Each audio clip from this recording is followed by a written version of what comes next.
जोङो माखासेखौ थाबैनो मावनो हागोन आरो माखासेखौ एसे गोलाव सम लागोन। दिनै बेंटल ओनसोलनि रायजो राजाया खाफाल गोनां होननांगोन, बड'लेण्ड गभर्नमेन्टआव सासे EM मोननो हादों। दा बे EM बिथाङा दिनै खोब गोख्रोङै जुदिअ फरेस्ट डिपार्टमेन्टखौ नायदोंब्लाबो गुबुन गुबुन बिफानफोरखौबो गोख्रोङै नायगासिनो दङ आरो बे हिसाबैनो जोंनि जौगानायाव बिथाङा माखासे बिहोमाखौ होनो हागोन। दा नैबे समाव जोंहा साहा ओनसोलाव हादान जानाय मानसिफोर दङ, गुबुन माने माखासे गोरिब गुन्द्राफोर दङ। दा बिसोरनि रायजो जानायाव गोबां जेंनाफोर दङ। दा बेफोरखौ जोङो दिनै सुस्रांनायनि थाखाय गोब्राब खामानि मावनांगौ जानानै फैदों। माखासे बेंटल थुक्राझार ओनसोलफ्राव मोजां मानसिफ्रा गय बागान बानायदों, माखासे बायदिसिना आबादनि खामानि मावदों। नाथाय बिनिख्रुइ आरोबाव गोबां खामानि जों मावबावनो हायो, जायफोरखौनोखि दिनैनि समाव जोङो खौसे जानानैसो मावनांगोन। ब्लक डेभेलपमेन्ट अफिसफ्राव गोबां स्किम फैयो, PCDCsफ्रा गोबां खामानि मावनो हायो। नाथाय थांनाय समाव PCDCआ गामियाव जि मिटिं जानांगौ बे मिटिंफ्रा जायैलाय सानैसो अफिसारफ्रा लोगो नांनानै आरो पलिटिशियान फैसाफोरखौ जाजोबनायाव दिनै नांगौ बायदि जोंहा न' लुनाया जायाखै, नांगौ बायदि जोंहा गोबां खामानिफोरखौ जों मावफुंनानै लानो हायाखै। दा बेफोर जिनिसफोरखौ नायनानै दिनैनि समाव आङो बेखौनो सानदों, जों सरकाराव दङब्लाबो हारिनि मानसिफोरनि साननाय हनायखौ जुदि टाइम टु टाइम लानानै जों खामानि मावाब्ला जोंनि जौगानायखौ जों लुबैनाय बायदि जोङो स्पिड आप खालामनानै गोथों लामाजों लांनो हानाय नङा।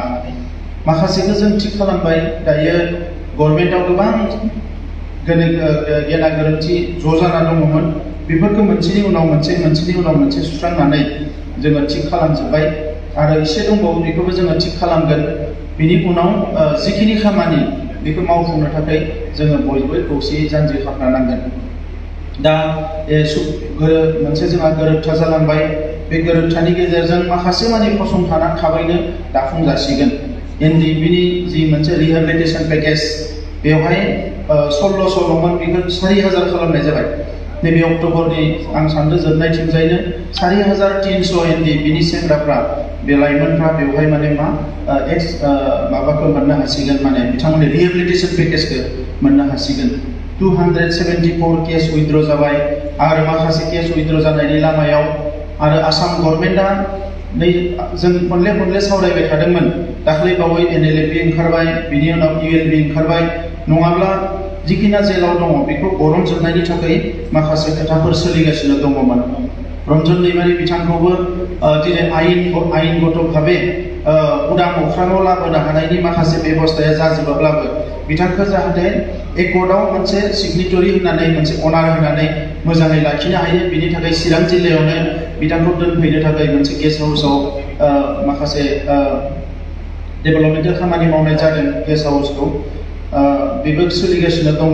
नाथाय गेजेराव NLFB ULB ओंखारनानै एसे थासारिया बोरैबा जाफिननायलाय गभर्नमेन्टआ फासयनानै थानो गोनां जादों।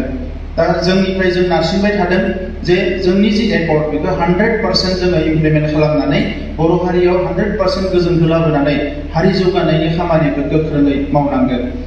दिनै जोंनि राव थुनलाइया जौगालांनांगोन, गोबां खामानि मावनांगौ दङ। बर' थुनलाइ आफाद, बर' फरायसा आफाद बिथांमोना गोबां खामानि मावबोबाय।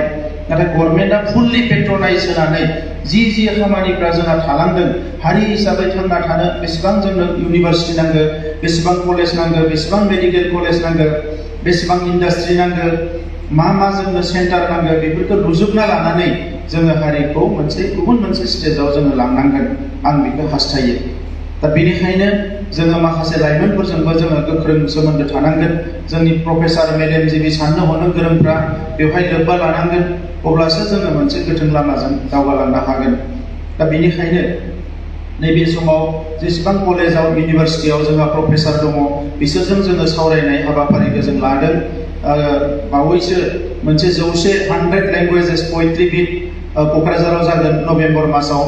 बेवहाय नेसनेलल' नङा, इन्टारनेसनेल खन्थाइगिरिफ्राबो बाहागो लागोन। बेजों लोगोसे जोङो आरो स्पर्ट्सआवबो माखासे हाबाफारि लानो नागिरदों। बे गासैबो हाबाफारिफोरखौ लानानै हारिखौ मोनसे जौगाहोनायनि, गुबुन मोनसे महर होनायनि माखासे एजेन्डाया जोंनियाव सोलिगासिनो दङ।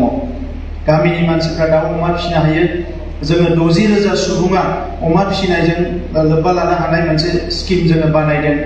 30,000 सुबुङा बोरमा फिसिनो हानायनि जोङो स्किम बानायदों, रोजा रोजा सुबुङा दाउ फिसिनो हानायनि स्किम बानायदों। बेबायदिनो गुबुन माखासे स्किम्सफोरखौ जों बानायदों जे जोंनि 2-3 लाख मानसिफ्रा एंगेज जानानै जोंनि रांखान्थिखौ बेसेबांबा जौगाहोनो हायो। जोंनियाव 21,000 सेल्फ हेल्प ग्रुप दङ, जेराव 2.5 लाखसो आइजोफ्रा बेवहाय जड़ित जानानै दङ। बै सेल्फ हेल्प ग्रुपखौबो हेन्डलुम सेक्टराव जोङो जौगाहोनानै गोबां खामानि मावनो थाखाय जों आखायाव लादों। ओंखायनो हेन्डलुमखौ जोङो जोबोद गोख्रोङै जोंनि आइजोफोरखौ लानानै खामानि मावनो थाखाय जोङो आवगायबोनांगोन। मानोना जोंहा समाजाव खावसेया हौवा बा खावसेया आइजोफोर। दा बे आइजोफोरनि जे रांखान्थि जौगानाया जोंनि थाखाय बिराद इम्परटेन्ट। दा बेनि थाखायनो बे हेन्डलुम जे सेक्टर बेखौ जोङो गोख्रों खालामनो हायोबासो बे गासैबो गोख्रों जागोन होननानै आं मिजिंथियो। दा बेनिखायनो आङो गोलाव बुंनो सानाखै, गोबां माखासे फिसा मिटिं दंबावो।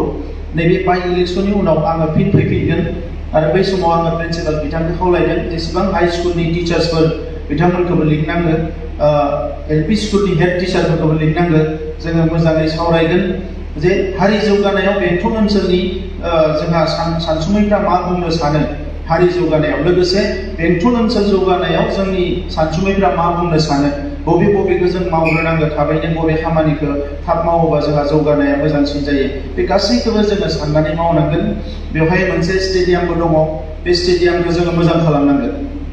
स्टेडियामखौ स्पर्ट्सआव जोंनि गथ'फ्रा, जोंनि फरायसाफ्रा जोबोद मोजां, लाइमोनफ्रा। दा बे स्पर्ट्स जौगानांगौबा मोनसे मोजां स्टेडियाम बेंटलाव नांगौ, मोजां अडिट'रियाम बेंटलाव नांगौ। कलेजनि अडिट'रियामखौ सानफ्रोमबो बाहायनो हाया। बेबायदि गोबां माखासे इनफ्रास्ट्राक्चार बेंटलाव नांगौ। बे इनफ्रास्ट्राक्चारफोरखौ जोङो नैबे बोसोरथाम बोसोरब्रैनि गेजेराव गासैखौबो मोनफा मावफुंजोबगोन। जोङो बेखौ आखायाव लादों। आरो बेंटल कलेजा जिहेतु बियो बिराद मोनसे इम्परटेन्ट जायगायाव दङ, जोबोद मोजां कलेज, बेखौ जोङो जेरैखि जाया जौगानायनि थाखाय माखासे हाबाफारि आखायाव लानांगोन। आरो बेनि थाखाय रन्जित बसुमतारी जोंहा प्रिन्सिपालाबो डिएमआबो एखे नाम, दा सानैजों लोगो नांनानै खामानिखौ मावफुंनांगोन। आं बेखौ खावलायदों। खालि खोथाया बेल', जोंहा लाइमोनफ्रा सोरबा ड्राग्स जानो नागिरो, बायदिसिना थासारिफोर फैदों, बिनिफ्राय जों बिसोरखौ उदां खालामना लाखिनांगोन। दा बे खोथाफोरखौ जों गोसो होनांगोन। गोलाव सम सोमावसारनानै गोबां मानसि थैबाय, माखासे जिउ होनो गोनां जाबाय, गोबां मार्टियार जाबाय।